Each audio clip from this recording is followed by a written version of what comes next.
আমরা যে সাইডটাতে ঢুকেছি ফাঁকা, ব্যাস হয়ে গেছে। কম ভিড়ের মধ্যে, অল্প ভিড়ের মধ্যে কোথায় স্নান করা যায়? তো সেই সত্যি একটা কথা বলি তোমাদের, কুম্ভে কিন্তু কষ্ট আছে, দারুণ কষ্ট। কুম্ভতে কীভাবে মানুষজন এসে কত সুন্দরভাবে আনন্দ করছে, কারণ এই কুম্ভমেলা 144 বছর পর এসছে।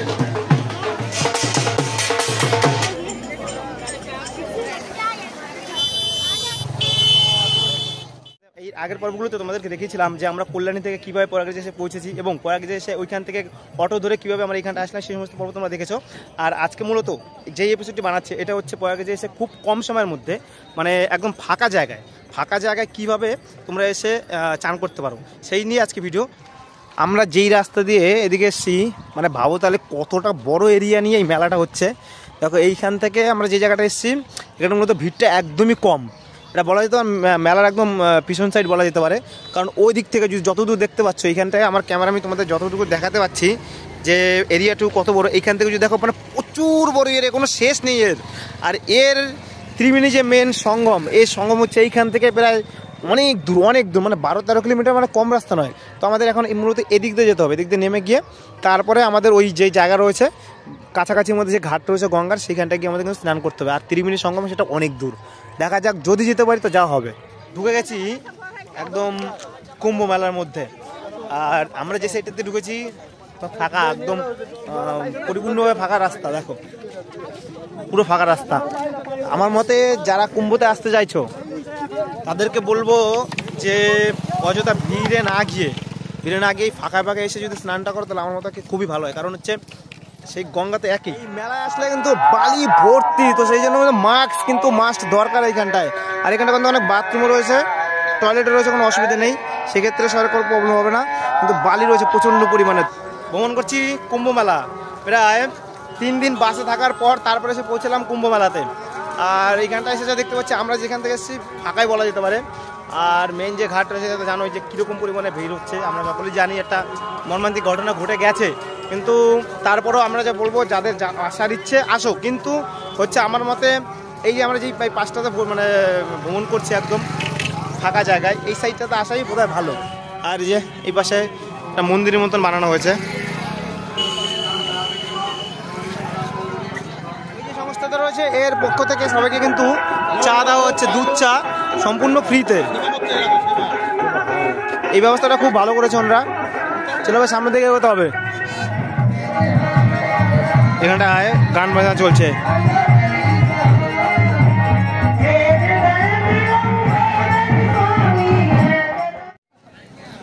এখন ভিড়টা বেশ ভালোই বোঝা যাচ্ছে। গঙ্গায় পুজো দেওয়ার জন্য এখানটা অনেক ফুলও পেয়ে যাবে। এই মেলায় এসে কি পাবে না, অনেক কিছু পাবে। এমনকি দেখলাম সেলুনের দোকানও রয়েছে। এই তো গঙ্গা সামনে, ওই তো ঘাট, ওই চান করছিল ওই তো। এবার মনে হচ্ছে যেন কুম্ভ মেলায় এসেছি, কারণ যতই আমরা মানে পিছনে ফাঁকা গেট দিয়ে বা যতই ফাঁকা জায়গায় ঢুকি না কেন, তারপরে কিন্তু ভিড়টা বেশ ভালো রয়েছে। একটা জিনিস লক্ষ্য করলাম, এখানটা কিন্তু কোনো কিছু ইংরেজিতে লেখা নেই, সব হিন্দিতে, তাই কিছু পড়ে উদ্ধার করতে পারছি না। আমরা এখন যেই ব্রিজটা পার করছি এটা হলো বেনি মাধব পন্টন ব্রিজ।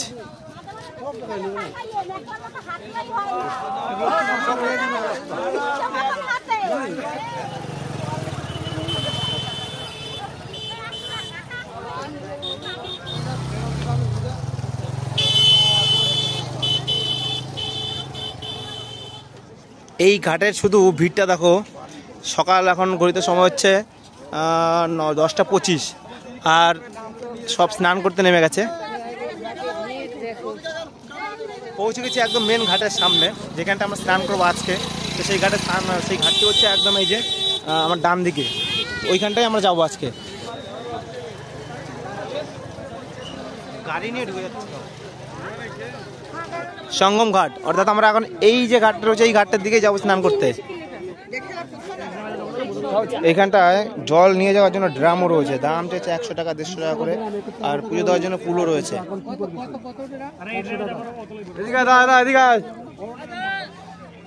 চাইলে তোমরা এখান থেকে ড্রাম নিয়ে বাড়িতে যদি মনে করো যে জল নিয়ে যাবে, সেই জলটাও কিন্তু নিয়ে যেতে পারো। তো চলো এবার আস্তে আস্তে ঘাটের দিকে যাই, যে সঙ্গম ঘাট রয়েছে সেই ঘাটের দিকেই যাই।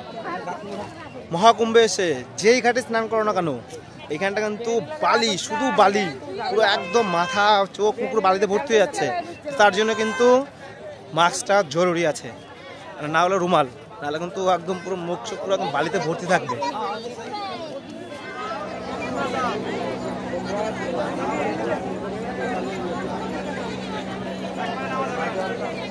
এই মেলায় এসে ছোট বড় কেউ নেই, সকলে এই ভক্তি করে পুজো করছে।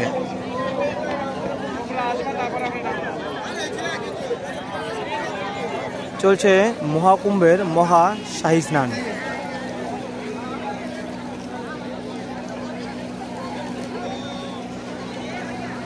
এইখান থেকে ফুল কিনে নিয়ে মাসি, মা, দিদি সব কিন্তু এখন ঘাটের দিকে চলেছে। আমরা পুজো দেবো আর কি ঘাটে। সকল মানুষ এসে ঘাটে পুজো দিচ্ছে, গঙ্গায় পুজো দিচ্ছে। ত্রিবেণী সঙ্গম এসে, আমরা যদিও ত্রিবেণী সঙ্গম যেতে পারিনি, কিন্তু এইখানটায় এসে আমরা পুজো দিচ্ছি।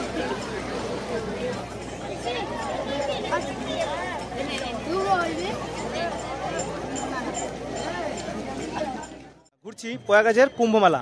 আর এই কুম্ভমেলাতে এসে আমরা কিন্তু অনেকেই ভিড় থেকে বাঁচার জন্য যে ফাঁকা ঘাটগুলো রয়েছে সেই ঘাটগুলোতে ঘোরার জন্য অনেকেই খুঁজে থাকি, কিন্তু আমরা ভিড়ের জন্য খুঁজে পাই না।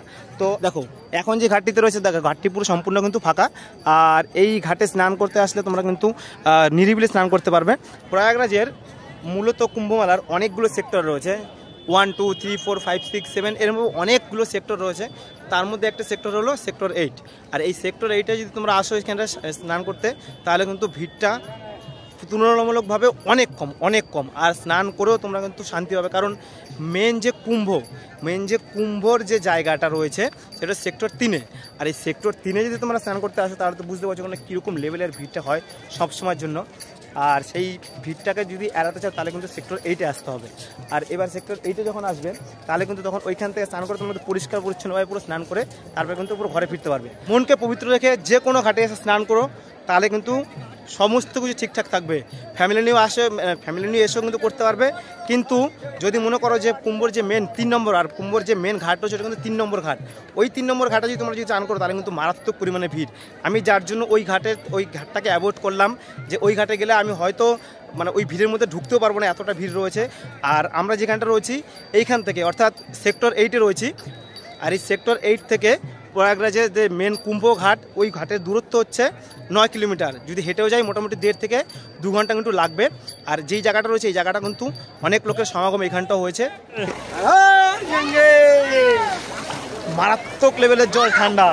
তবে এই ঠান্ডার মাঝখানেই হালকা করে একটু কুম্ভ স্নান সেরে নেওয়া যাক। ব্যাস হয়ে গেছে।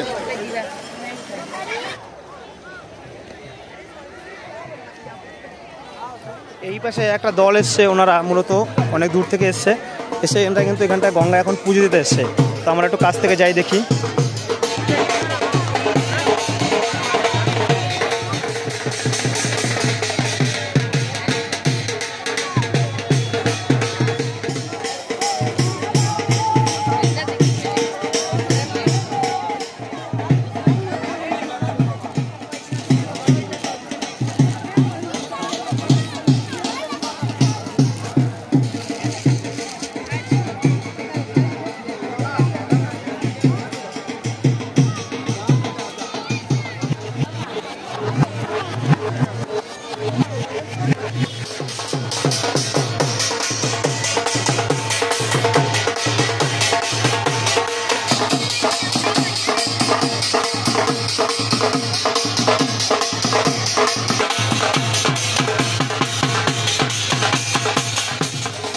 তোমরা দেখলে কুম্ভতে কিভাবে মানুষজন এসে কত সুন্দরভাবে আনন্দ করছে, কারণ এই কুম্ভমেলা 144 বছর পর এসছে।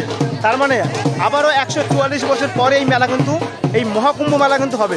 তো যারা এখনও পর্যন্ত আসোনি বা যারা আসতে চাইছো তাদেরকে বলবো যে অবশ্যই চলে আসো, এসে মেলাটি দর্শন করে যাও। তবে হ্যাঁ, বাচ্চা বা বয়স্কদের নিয়ে আর না আসা ভালো। এই মুহূর্তে কিন্তু প্রচণ্ড ভিড় রয়েছে এই কুম্ভ মেলায়। সত্যি একটা কথা বলি তোমাদের, কুম্ভে কিন্তু কষ্ট আছে, দারুণ কষ্ট। আমি এই মুহূর্তে একটা ফাঁকা গাছতলায় এসে দাঁড়িয়েছি, আর রোদের যা তাপ, এই রোদের তাপের জন্য কিন্তু কষ্টটা আরও বেশি হচ্ছে। তো আমি তো বলবো ভ্রমণ করতে এসেছি, দর্শন করতে এসেছি, করলাম, কষ্টটা মারাত্মক পরিমাণে হচ্ছে। সবাই বলে যে ভ্রমণ করতে আসলে, কিছু তীর্থ করতে আসলে কষ্ট হয়, সেটা আজকে হাতে না হাতে চাক্ষুষ প্রমাণ পেলাম।